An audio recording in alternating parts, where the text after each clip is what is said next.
I shouldn't have let him touch me that way. But it was late, and I was tired, exhausted, really.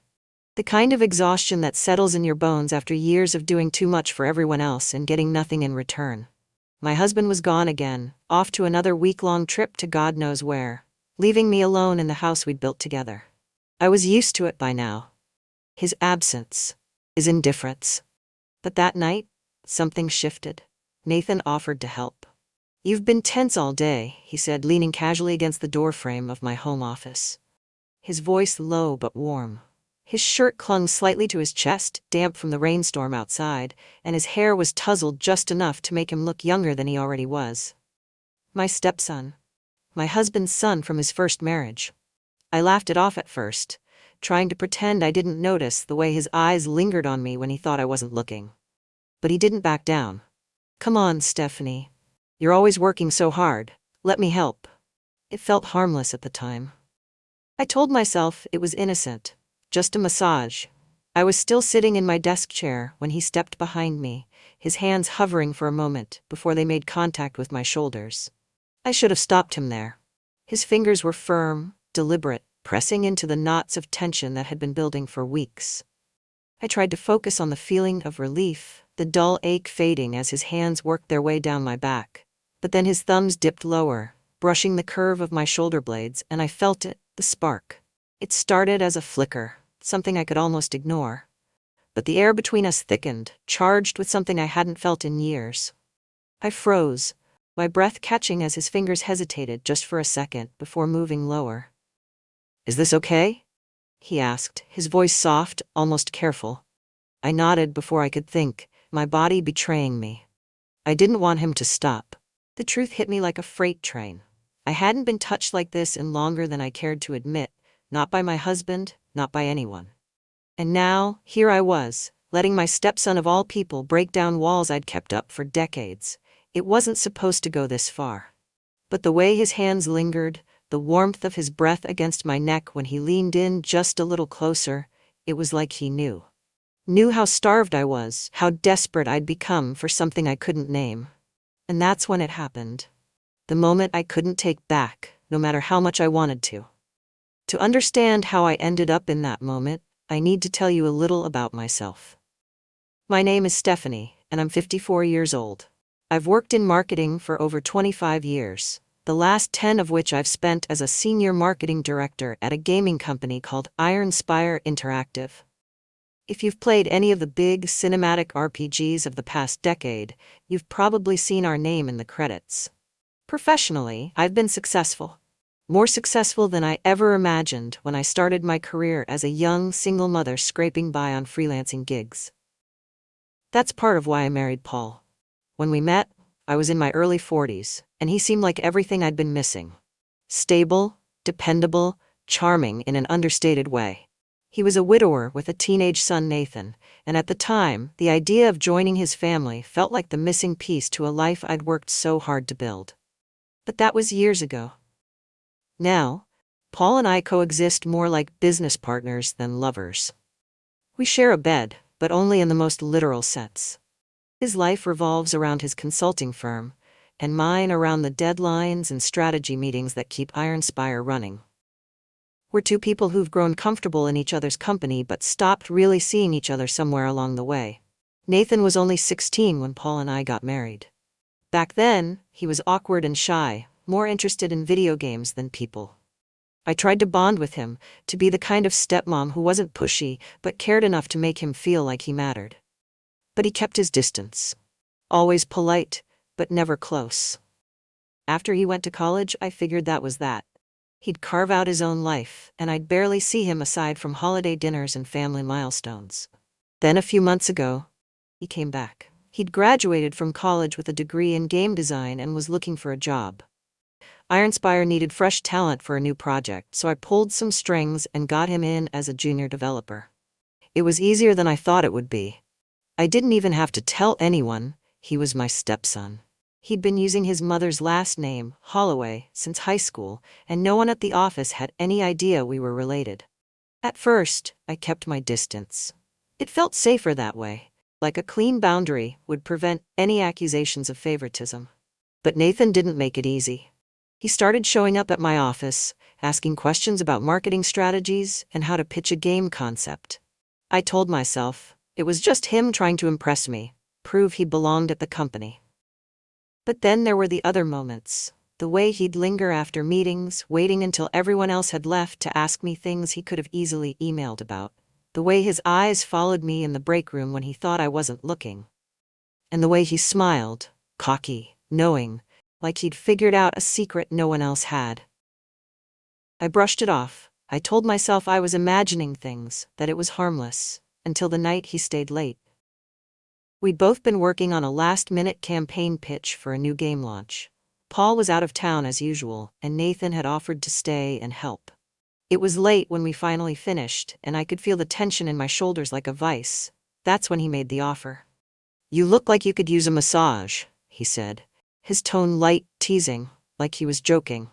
I should have laughed it off. I should have told him no. But instead, I made some self-deprecating comment about being too old for massages to make a difference. That's when he stepped closer, the confidence in his smile softening into something I hadn't seen before. "You're not old, Stephanie," he said, his voice dropping just enough to make the words feel heavy. The way he said my name sent a shiver down my spine. I told myself I was overthinking it, that it was just a compliment, nothing more. But when his hands touched my shoulders, every rational thought I'd been clinging to evaporated. I didn't see Nathan for a few days after that night. I avoided him at work, throwing myself into meetings and deadlines to keep from replaying what had happened in my head. But it didn't work. Every time I closed my eyes, I felt his hands on me, heard the low timbre of his voice. It was like he'd planted something in me, a seed of desire I couldn't uproot. When I finally saw him again, it was at a team-building event Ironspire was hosting, a casual mixer at a local brewery to celebrate the end of a successful quarter. Paul was supposed to come, but he'd canceled last minute, citing some urgent client meeting. Nathan spotted me across the room and made his way over, holding 2 glasses of wine. He handed me one without asking, his smile easy, unbothered by the tension I'd been carrying for days. "You've been avoiding me," he said, his tone light but pointed. "I've been busy," I replied, avoiding his eyes as I sipped my drink. "You don't have to be," he said, stepping closer. There it was again. That spark, that undeniable pull I'd been fighting since the night in my office. But this time, I didn't fight it. Maybe it was the wine. Maybe it was the way he looked at me, like I was the only person in the room who mattered. Or maybe it was the simple fact that I was tired of pretending I didn't want what I knew I shouldn't have. When he suggested we leave early, I didn't argue. I wish I could say that was the last time, that I came to my senses and put an end to it before things spiraled further. But that would be a lie. It started with stolen moments, quick, desperate encounters in my office after everyone else had gone home, or in the backseat of my car in a deserted parking lot. Each time I told myself it would be the last, that I couldn't keep risking everything I'd worked so hard to build. But Nathan made it impossible to stop. He had a way of looking at me, of touching me, that made me feel alive in a way I hadn't in years. And no matter how much guilt I carried, I couldn't bring myself to give it up. After that night at the brewery, it was like a floodgate had opened, and neither of us could close it. The first few days I tried to act normal, as if nothing had happened, but normal didn't feel possible anymore. Nathan didn't let it be.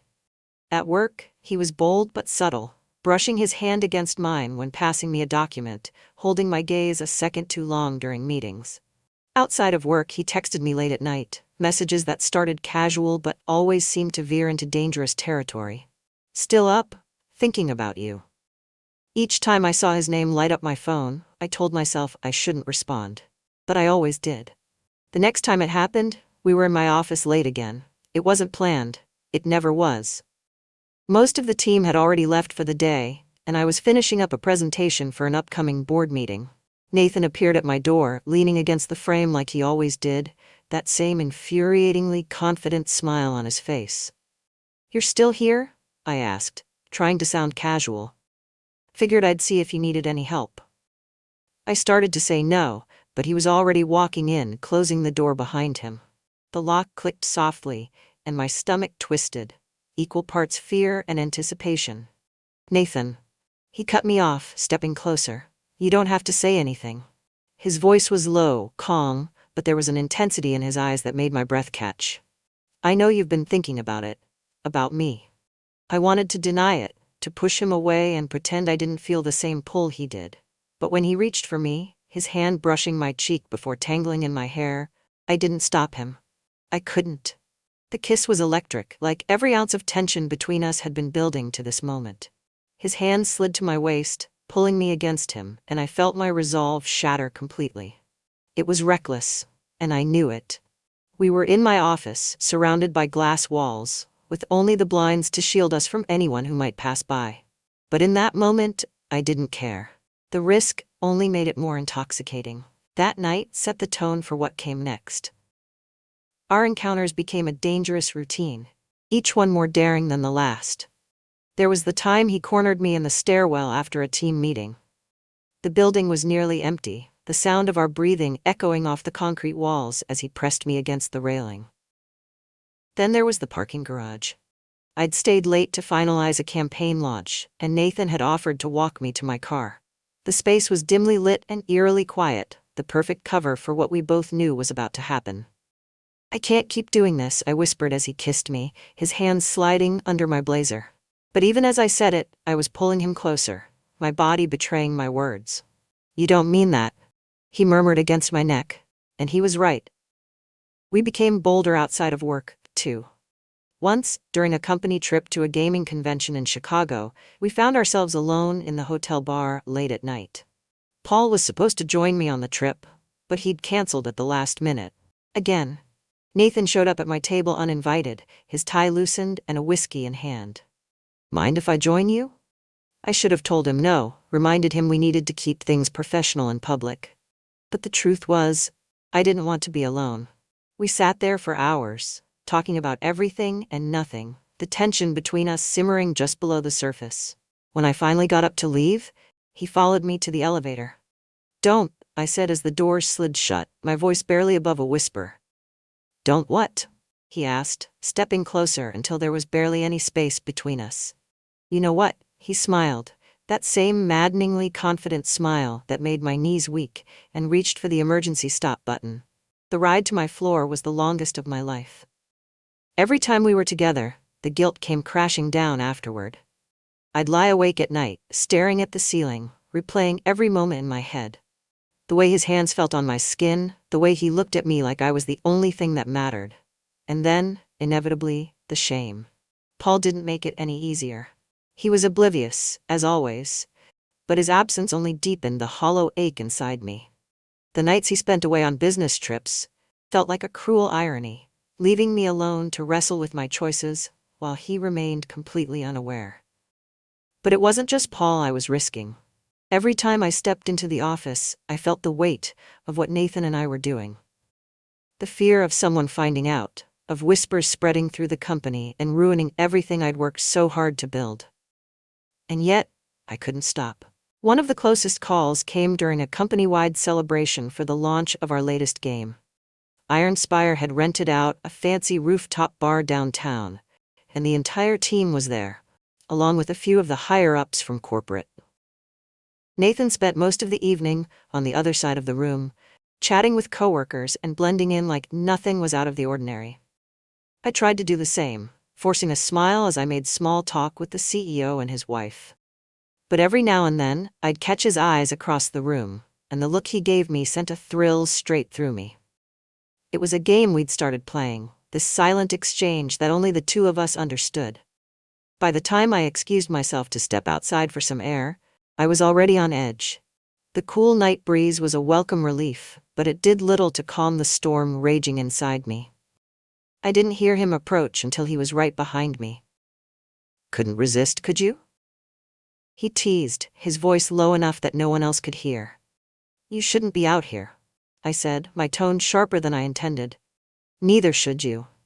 Before I could respond, he stepped closer, his hand brushing mine in a way that felt both accidental and deliberate. My breath hitched, and for a moment, I forgot where we were.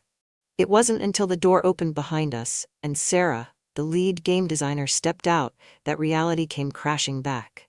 Oh, sorry, she said, her eyes darting between us. Am I interrupting something? No, I said quickly, stepping back and putting as much distance between Nathan and me as I could without looking suspicious. Just needed some fresh air. Sarah's eyes lingered on us for a moment longer before she shrugged and lit a cigarette, her attention shifting elsewhere. But the look she gave me as she exhaled told me she wasn't entirely convinced. After that night, things became even more complicated. Sarah started watching us more closely, her sharp eyes catching every small interaction, every lingering glance. It felt like she was waiting for us to slip up, to give her a reason to dig deeper. And then there was Nathan. The more time we spent together, the more his confidence grew, and with it, his possessiveness. He started showing up unannounced, texting me more often, pushing boundaries I wasn't sure I could hold. "You're all I think about," he told me one night, his voice heavy with something I couldn't quite name. "I don't care about the consequences, I just want you."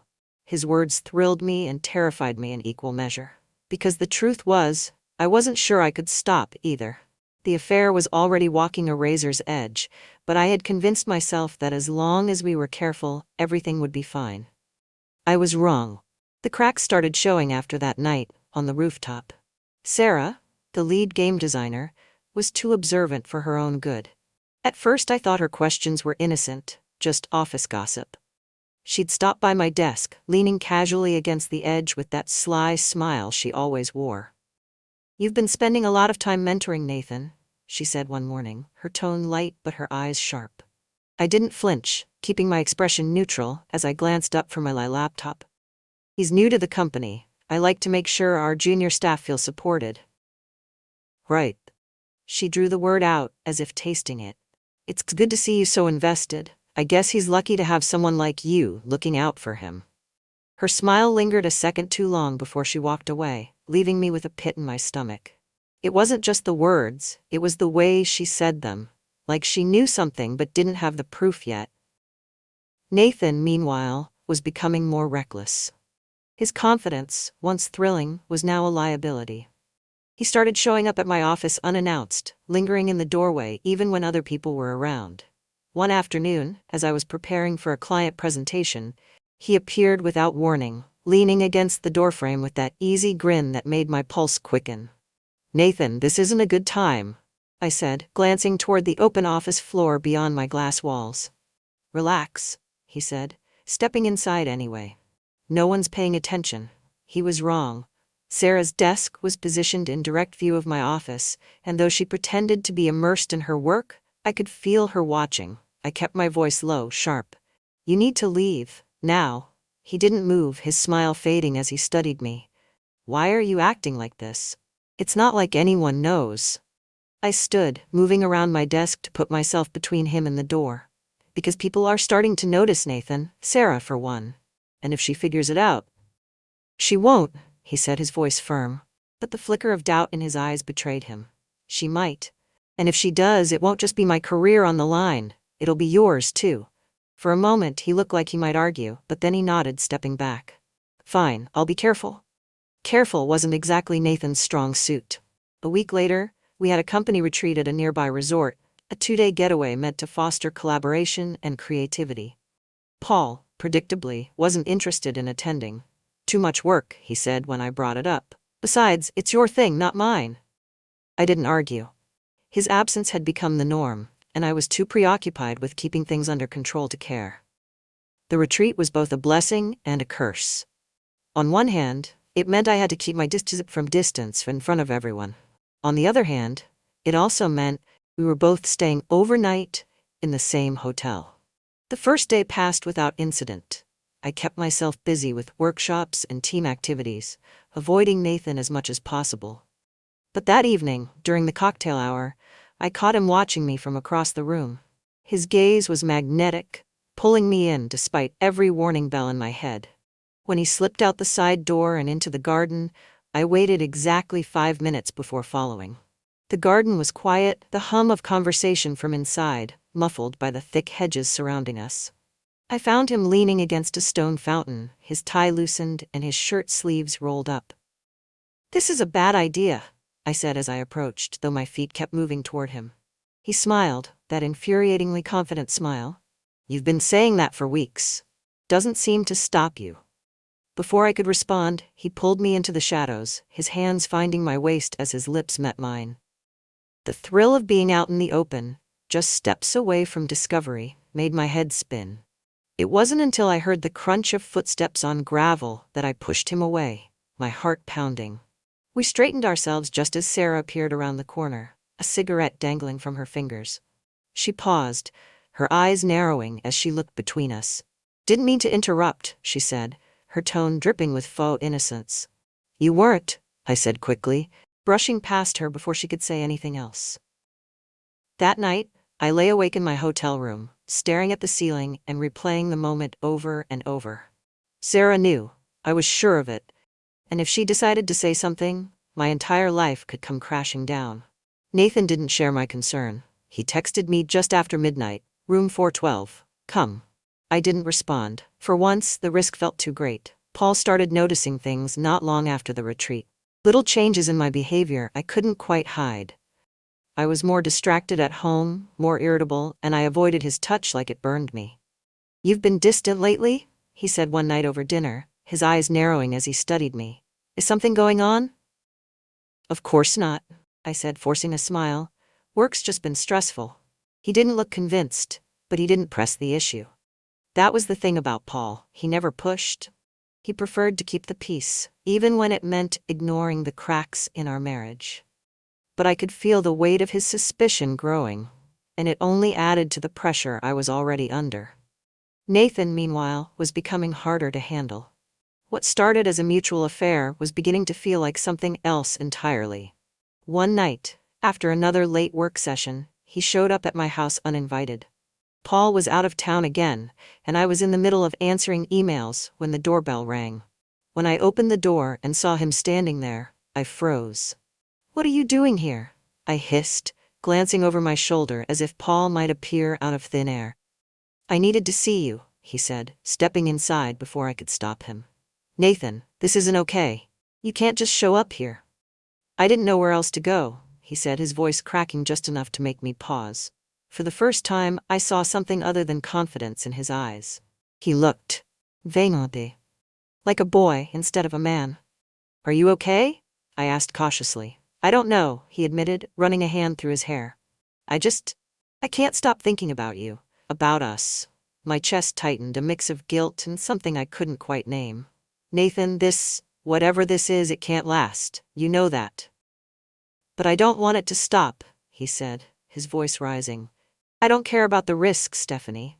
I don't care about anything else. I just want you. His words hit me like a punch to the gut, because the truth was, part of me didn't want it to stop either. The cracks were turning into fractures, and I knew it was only a matter of time before everything fell apart. Between Sarah's suspicions, Paul's growing unease, and Nathan's escalating emotions, the walls I'd built around my life were crumbling faster than I could repair them. And yet, I couldn't bring myself to walk away. The tipping point came on a Friday afternoon, one of those deceptively ordinary days where everything seems fine. Until it isn't. Nathan and I hadn't spoken much since the night he showed up at my house. I thought putting some distance between us might cool things down, give me a chance to think clearly. But instead, the space only seemed to stoke the tension, pulling him closer, even as I tried to push him away. Sarah, as always, was watching. I could feel her eyes on me during meetings, her presence like a shadow I couldn't shake. She was too smart to confront me outright, but the subtle ways she planted seeds of doubt, offhand comments, lingering looks, were enough to rattle me. Stephanie, she said that morning, her voice casual as we passed each other in the hallway. You've got a meeting with the board this afternoon, right? I nodded, forcing a polite smile. Good luck, she said, her smile sharp, almost predatory. I'm sure it'll go great. The way she said it sent a chill down my spine, but I didn't have time to dwell on it. The meeting was at 2, and I just finished preparing when Nathan appeared in my office. His timing, as usual, was terrible. Nathan, I'm busy, I said without looking up, my tone sharper than I intended. We need to talk, he said, closing the door behind him. I glanced up, my chest tightening at the look in his eyes, equal parts desperation and determination. Not now. Yes, now. He stepped closer, his voice low but insistent. I'm tired of this, Stephanie. Tired of sneaking around. Tired of pretending like this doesn't mean anything to you. It's not that simple, I said, standing to face him. Why not? He demanded. You're not happy with Paul. You said it yourself, so why keep pretending? Because it's not just about me, I snapped, my voice rising. I have a career, a reputation, a life I've worked my ass off to build. I can't just throw it all away because of me? His voice cracked, the hurt in his eyes cutting deeper than I expected. I exhaled, trying to steady myself. Nathan, this isn't sustainable, you know that. We had fun, but it has to end. He stared at me for a long moment, his jaw tightening. You don't mean that. Yes, I do. For a moment I thought he might argue. But instead he nodded slowly, his expression hardening. Fine, if that's how you feel. Before I could respond, he turned and walked out, leaving the door ajar behind him. The meeting with the board was a disaster.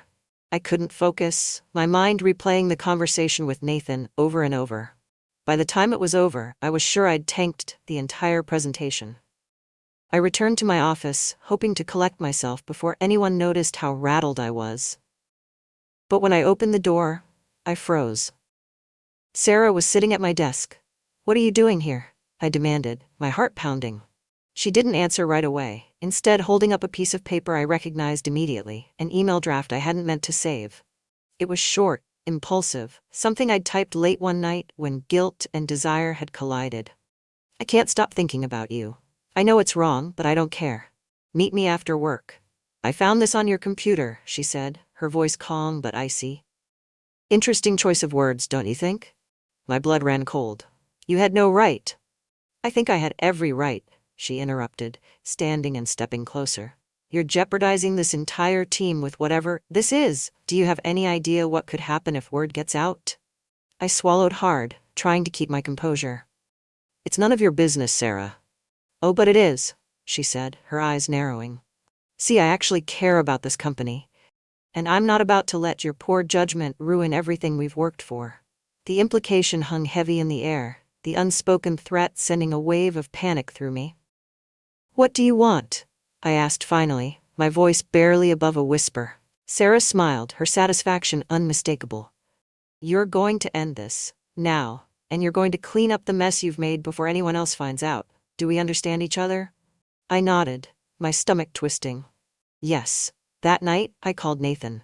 He didn't answer. I sent a text instead. We need to talk. Meet me tomorrow at the coffee shop near the office, 7 p.m. He replied an hour later.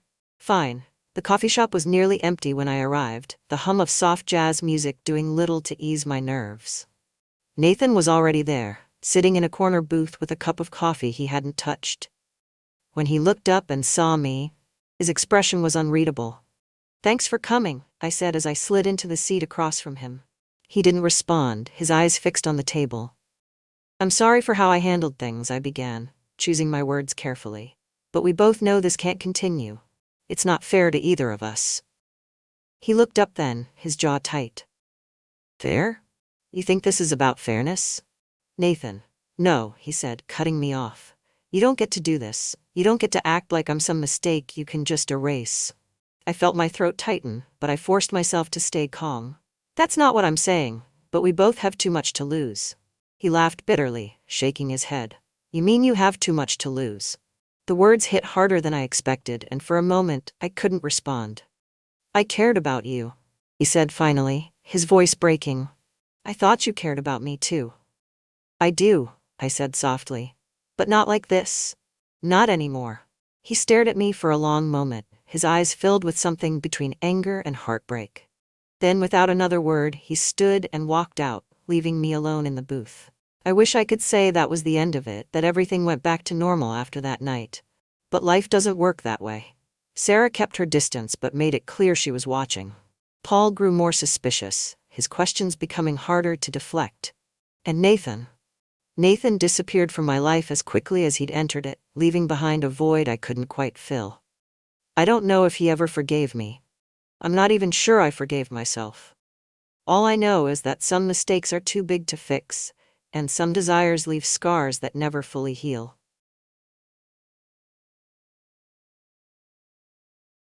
There's a strange vulnerability in knocking on someone's door, even when it's just down the hall in your own home. You never know what you'll find on the other side. For me, that night, it was David. And the expression on his face changed everything. I hadn't thought twice about it when I walked to his room, barefoot on the cool hardwood floor holding an empty glass in my hand. I'd planned to ask him if he'd left the garden lights on again. A simple question. Nothing more. But when he opened the door, the look in his eyes wasn't what I expected. He stood there in a faded gray t-shirt, the hem wrinkled and clinging to his chest, his hair still damp from a shower.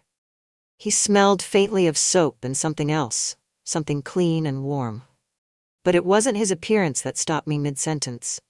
It was the way he looked at me, unguarded and raw, like I'd caught him in a moment he hadn't been ready to share. His gaze lingered, too long, too deliberate, and I felt my pulse quicken in a way I hadn't in years. "What's up?" he asked, his voice calm, though there was a flicker of something else beneath it, something that matched the tension now coiling in my chest. "The garden lights," I stammered, suddenly unsure of myself. "I think they're still on." "Oh." He leaned casually against the doorframe, his lips curving into a small smile. "I'll take care of it." "Thanks," I said, the word tumbling out too quickly. I started to turn away, but his voice stopped me. "You okay?" I froze, my hand tightening around the glass. "Why wouldn't I be?" He shrugged, his eyes still on me. "You just seem, I don't know, different lately." "Different how?" I asked, forcing myself to meet his gaze. "Distracted," he said simply, "like you're carrying something heavy and don't want anyone to notice." His words landed like a soft blow, and for a moment, I didn't know how to respond. He wasn't wrong. He had seen through me in a way that was both startling and disarming. "I'm fine," I said finally, my voice steadier now. "Just tired." "Right," he said, though the way he looked at me made it clear he didn't believe me. When I walked back to the kitchen, I could still feel his eyes on me, as though the weight of his gaze had followed me down the hall. I set the glass in the sink and leaned against the counter, exhaling a breath I hadn't realized I was holding. My heart was pounding, and I hated the way it made me feel, like I was 16 again, awkward and unsure of myself. This was ridiculous. He was my stepson, for God's sake. Well, former stepson, technically. But that distinction didn't matter. It was inappropriate either way, a line I couldn't even think about crossing. And yet, David had moved in 3 months ago, after his messy breakup with a woman he'd been with for nearly 4 years. He'd shown up on my doorstep with a duffel bag slung over his shoulder and a sheepish smile, asking if he could crash here for a while until he got back on his feet. Of course, I had said yes. What else could I do? He was family. Or at least, he had been once. I had married his father, Jack, when David was still in high school. Our relationship had always been cordial, even warm at times, but there was always a distance between us. Jack had been the bridge that connected us, and when he passed 5 years ago, that bridge crumbled, leaving only the faint outlines of what had been.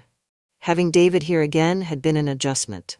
He was older now, no longer the lanky teenager I remembered. He carried himself with an ease, a quiet confidence that was both familiar and unsettling. He was still kind, still thoughtful. But there was something else in him now, a sharpness, a depth, that made it impossible to see him as just the boy I used to know.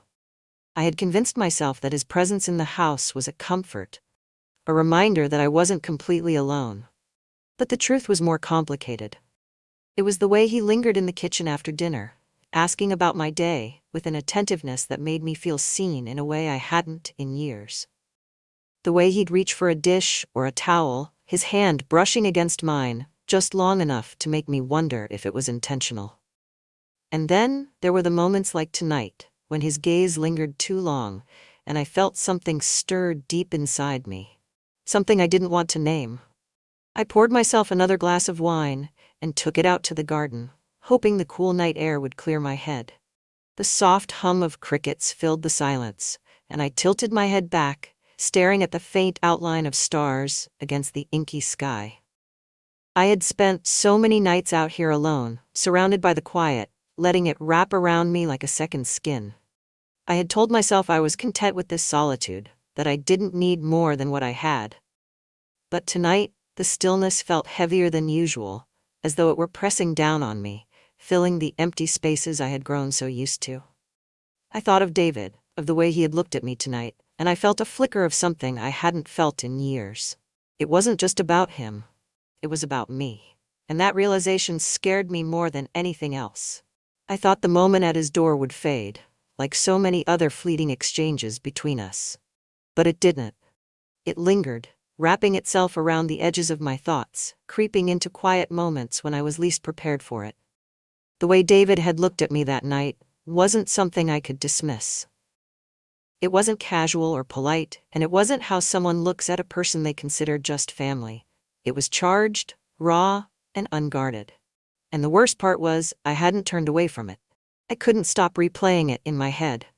The way his eyes had softened, how his voice had lowered, how the air between us had seemed to shift, as if the house itself was holding its breath. I told myself it was nothing, a trick of my imagination. But my body didn't believe me.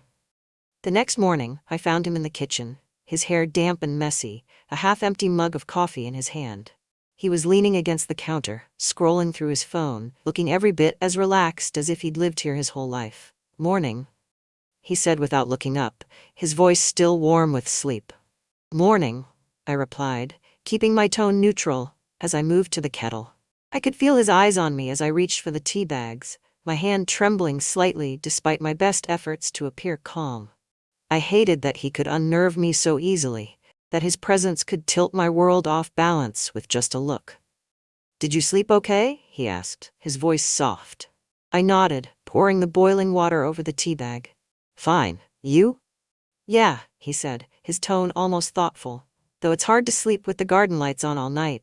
I froze, the tea bag dangling from my fingers. He was teasing me, but the way he said it, lightly, with a hint of a smile, made me flush. "Very funny," I muttered, busying myself with stirring the tea.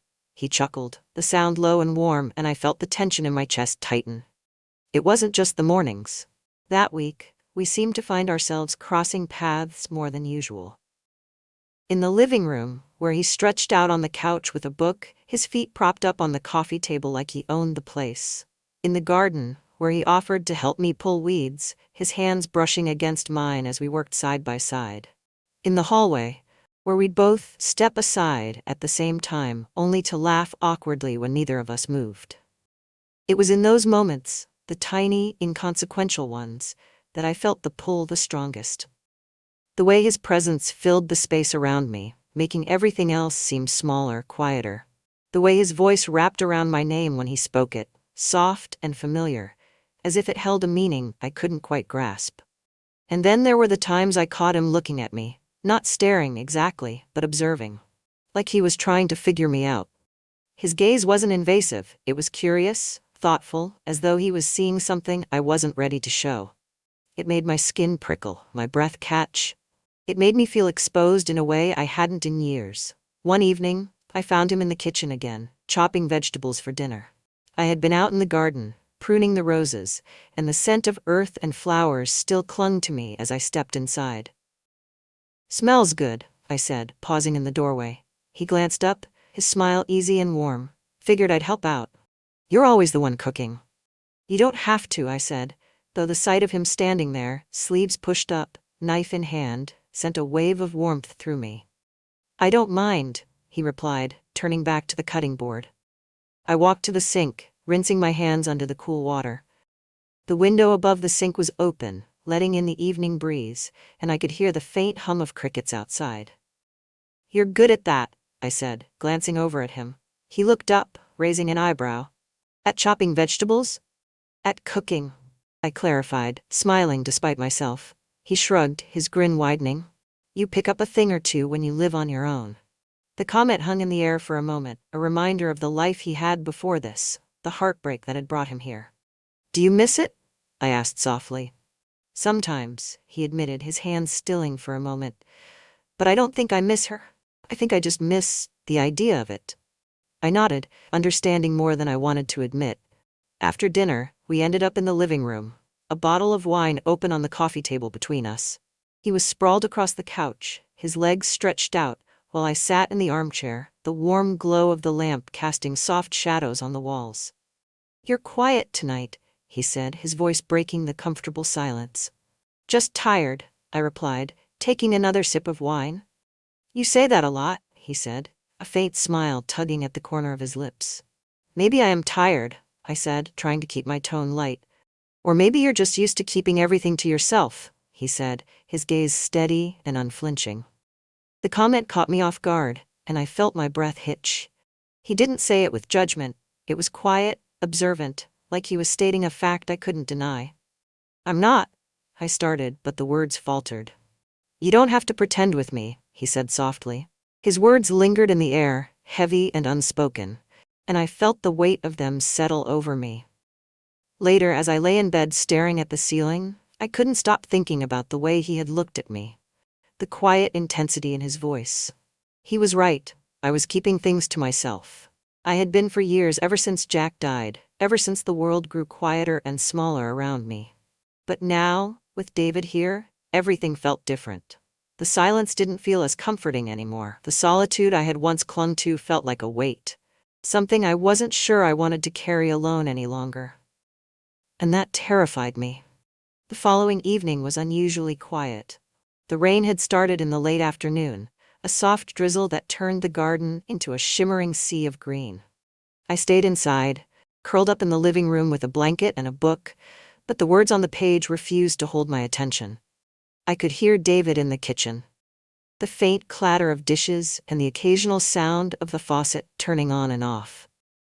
He always cleaned up after dinner without being asked, a quiet act of kindness that I had come to rely on more than I cared to admit. Eventually, the silence in the house grew too heavy, and I found myself standing in the doorway of the kitchen, watching as he dried the last of the plates. He hadn't noticed me yet, his focus on the towel in his hands, and for a moment I just stood there, unsure of what I was doing. Need something? He asked suddenly, glancing over his shoulder with a small smile. I hesitated, caught off guard by the question. No, I just thought I'd see if you needed help. He set the plate down and turned to face me, leaning against the counter with an easy confidence that made my stomach tighten. I think I've got it under control, he said, his smile softening. But thanks. I stepped into the kitchen, the sound of rain tapping against the windows filling the quiet between us. You've been restless lately, he said, his tone casual but probing. Something on your mind? Not really, I replied, though the lie felt thin even to me. Come on, he said, crossing his arms over his chest. You're always in motion these days, cleaning, gardening, cooking. It's like you're trying to keep yourself too busy to think. I felt a flicker of irritation at how easily he seemed to see through me, but there was no malice in his voice, just quiet concern. Maybe I just like staying busy, I said, meeting his gaze. Or maybe you're avoiding something, he said softly. His words hung in the air, and I felt the weight of them settle over me. You don't know what you're talking about, I said finally, though my voice lacked the conviction I wanted it to have. Don't I? He asked, stepping closer. His nearness unsettled me, not because I felt unsafe, but because I felt the exact opposite. There was a warmth in his presence, a quiet steadiness that made it hard to keep my walls up. David, I trailed off, unsure of what I was trying to say. It's okay, he said gently. You don't have to explain, but you don't have to carry everything on your own either. His words were simple, but they cut through me like a blade. I'm not carrying anything, I said quickly, turning away and busying myself with wiping down the already clean counter. You're not a very good liar, he said, his tone light but pointed. I froze, the cloth in my hand trembling slightly. I don't know what you want me to say, I admitted, my voice barely above a whisper. I'm not asking you to say anything, he said. I just want you to let me in. I turned to face him, my chest tight with emotions I didn't know how to name. Why do you care so much? I asked, the words tumbling out before I could stop them. Because I see you, he said simply. Not the version of you that keeps everything together, that smiles and pretends like everything is fine. I see the real you, and I care about her. His honesty left me breathless, and for a moment I couldn't look at him. The weight of his gaze, the raw sincerity in his voice was too much. This isn't right, I said finally, shaking my head. You're my stepson. I'm not your son, he said quietly. That doesn't matter, I replied, though the conviction in my voice faltered.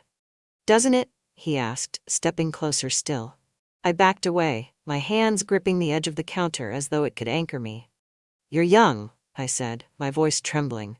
You have your whole life ahead of you. You shouldn't be wasting your time worrying about me. He laughed softly, though there was no humor in it. You think this is about age? About wasting time? Isn't it? I asked, my frustration bubbling to the surface. No, he said firmly. It's about you. It's about the way you light up when you're talking about your garden, or the way you hum to yourself when you're cooking. It's about how you make this house feel alive again, even when you don't realize it. His words broke something in me, and I felt tears prick at the corners of my eyes.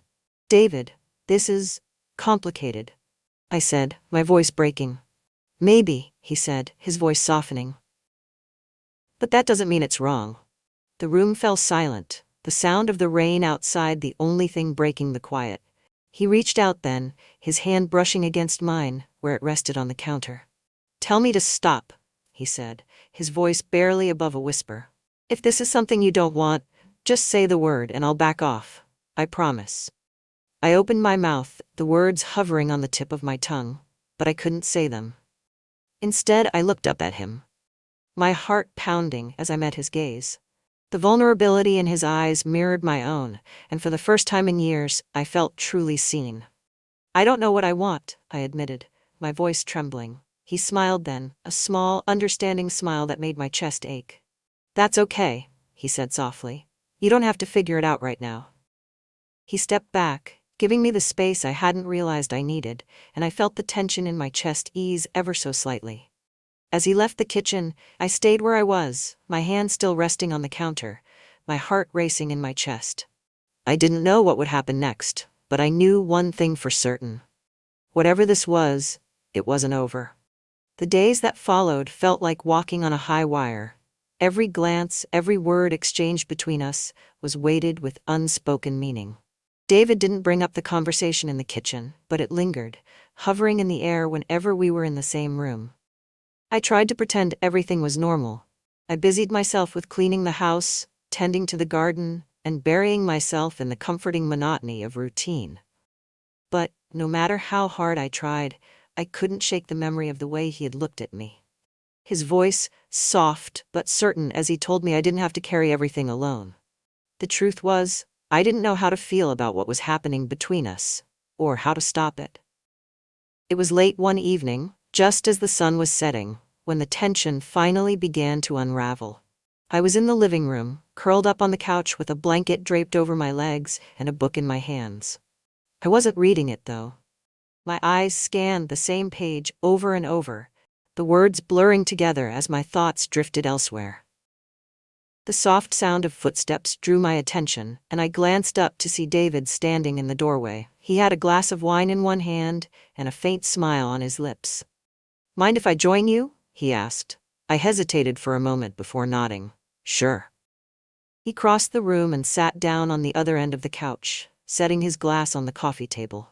He didn't say anything at first, his attention seemingly focused on the glass in his hand.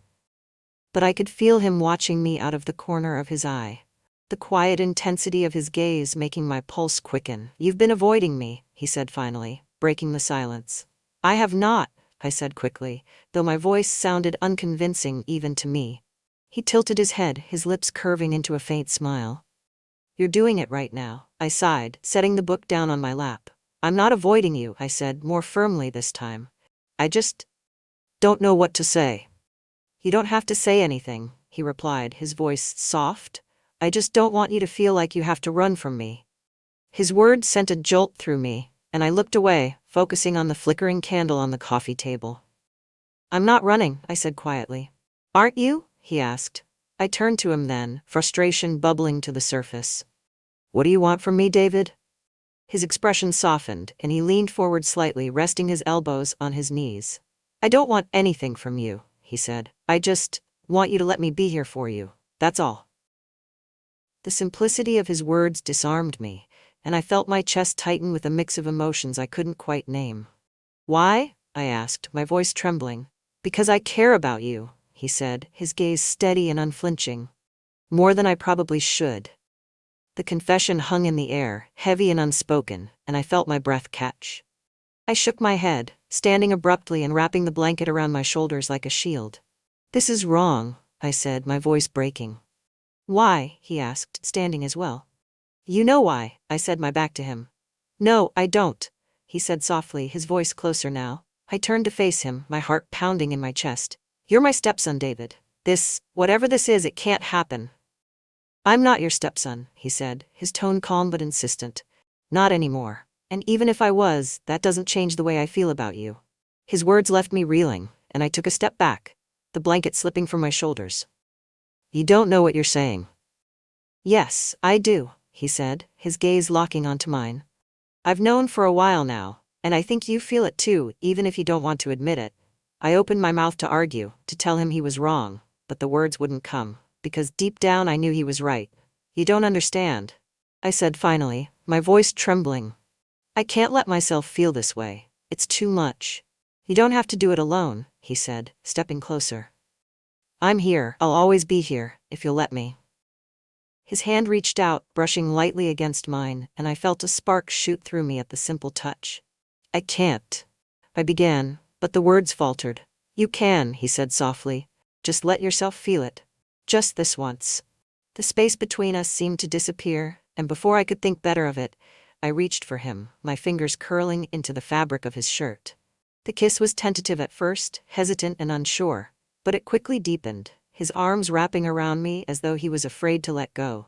I felt his hand slide up to cup my face, his thumb brushing against my cheek as he pulled me closer. It was overwhelming, intoxicating, and for a moment, I let myself get lost in it. In the warmth of his touch, in the way his breath mingled with mine, in the way his presence filled the empty spaces inside me that I hadn't realized were still there. When we finally pulled apart, our foreheads rested against each other, our breaths mingling in the quiet. "Tell me you didn't feel that," he whispered, his voice rough with emotion. I closed my eyes, my chest tight with conflicting emotions. "I did," I admitted, my voice barely audible. "Then don't run from it," he said, his hand still cradling my face. "I don't know how to do this," I said, tears pricking at the corners of my eyes. "You don't have to," he said softly. "Just let me be here for you." I didn't reply. I couldn't. But as I stood there in his arms, the sound of the rain tapping against the windows, I felt something shift inside me. I didn't know what would happen next, but for the first time in a long time I felt the faint stirrings of hope. The storm outside intensified as the night wore on, thunder rolling in deep, rumbling waves that shook the windows.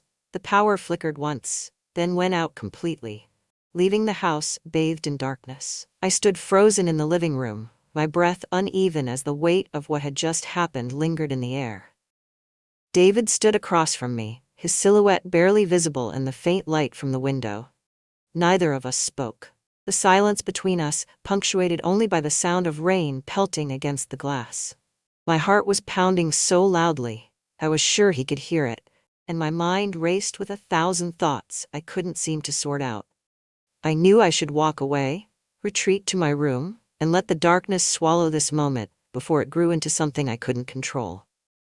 But my feet stayed planted, and when he finally stepped closer, the space between us disappeared entirely. "You don't have to say anything," he said softly, his voice steady but quiet, "but please don't pretend this didn't mean something." His words were a lifeline in the storm of my emotions, pulling me toward a truth I wasn't ready to face. "It's not that simple," I said, my voice trembling. "David, I can't." "You don't have to decide anything right now," he said, his hand reaching out to brush against mine. The contact was brief, but it sent a jolt through me, a reminder of how much I had been craving even the smallest connection. "Just let me be here." His hand moved to my face then, his thumb tracing the curve of my cheek in a gesture so tender it brought tears to my eyes. "I see you," he murmured, his forehead resting lightly against mine. "And I care about you. More than I probably should, but I can't pretend otherwise anymore." I closed my eyes, my chest tightening at the raw vulnerability in his voice. Every part of me wanted to push him away, to put an end to this before it went any further. But I couldn't. I couldn't bring myself to step back, to break the fragile connection we had created. Instead, I leaned into him, my hands gripping the front of his shirt as though it were the only thing keeping me grounded. "This is crazy," I whispered, the words tumbling out before I could stop them. "Maybe," he said, his breath warm against my skin, "but it doesn't make it any less real." The next moment happened so quickly, so effortlessly, that I didn't even realize what I had done until it was over.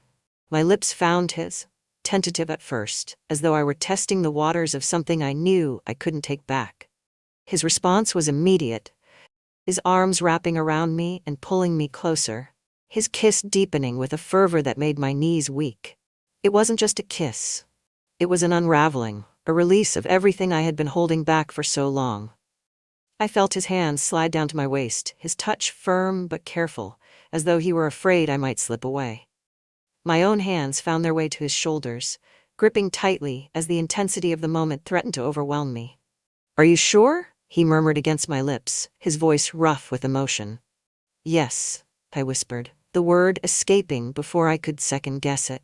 The living room became our sanctuary, the storm outside raging on as if in harmony with the chaos inside me. He guided me to the couch, his movements slow and deliberate, giving me every opportunity to stop him, but I didn't. Instead, I let myself fall into the moment, into him, into the warmth and security of his arms.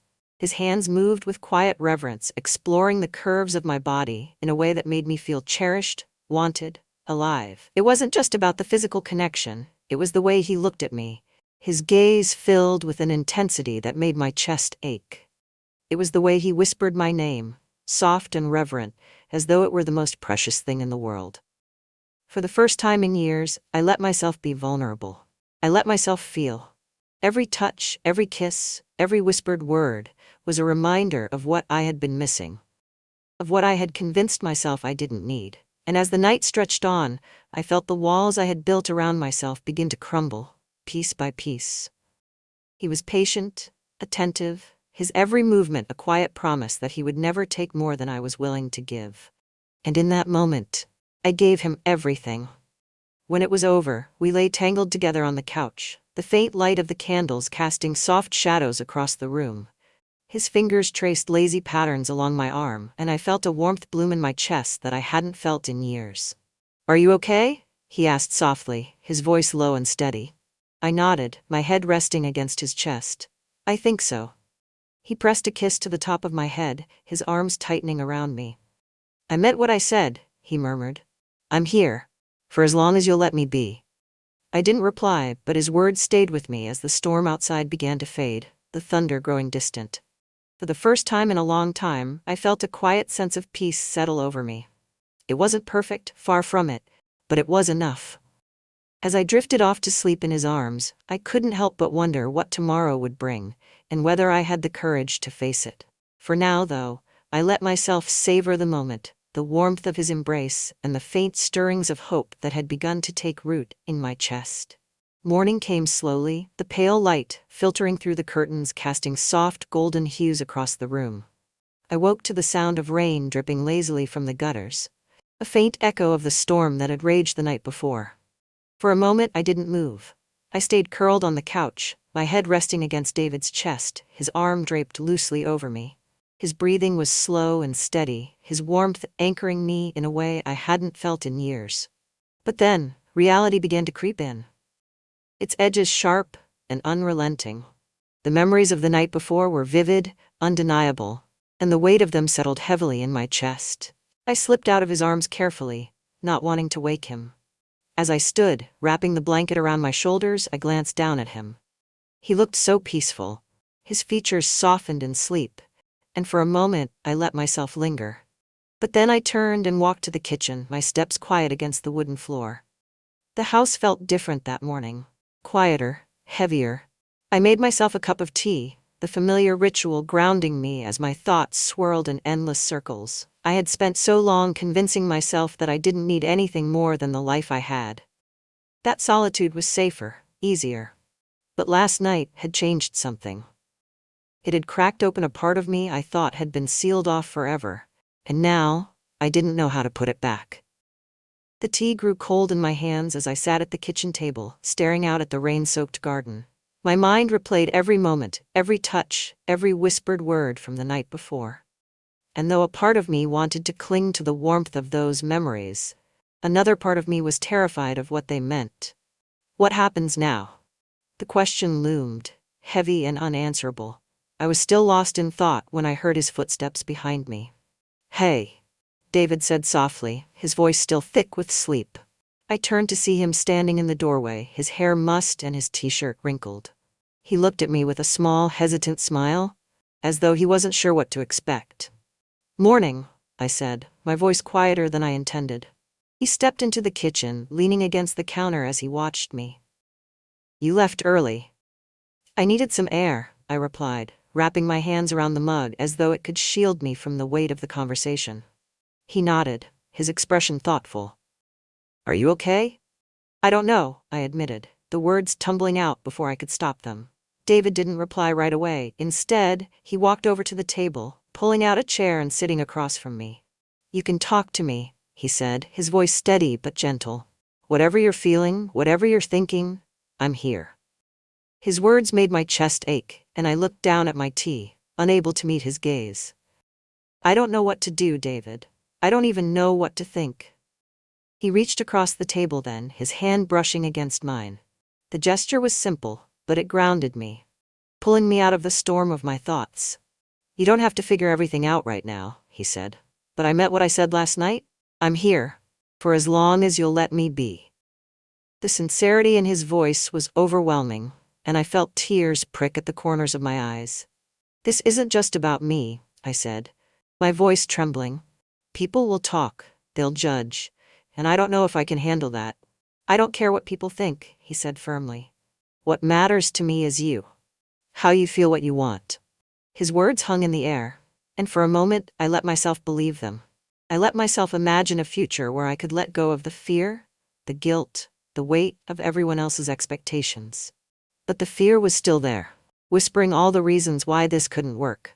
"I'm scared," I admitted, my voice barely above a whisper. "I know," he said, his hand tightening around mine. "But you don't have to go through this alone." The warmth of his touch, the quiet conviction in his voice, made something stir deep inside me. A flicker of hope, fragile and tentative, but real nonetheless. We sat there in silence for a long time, the rain outside softening to a gentle drizzle. I didn't have all the answers, and I wasn't sure I ever would. But as I looked across the table at David, his gaze steady and unwavering, I felt a quiet sense of possibility begin to take root. For so long, I had told myself that this chapter of my life was over, that the best I could hope for was quiet contentment. But now, I wasn't so sure. Maybe there was still more to write. Maybe, just maybe, I could let myself hope again. When David finally stood, his hand brushing against mine one last time before he turned toward the door, I felt a warmth bloom in my chest. "Take your time," he said softly, his smile warm and genuine. "I'm not going anywhere." As the door closed behind him, I sat alone in the quiet, the weight of his words settling over me like a blanket. For the first time in years, the stillness didn't feel so heavy. And though I didn't know what the future held, I knew one thing for certain. I wasn't ready to give up on it just yet.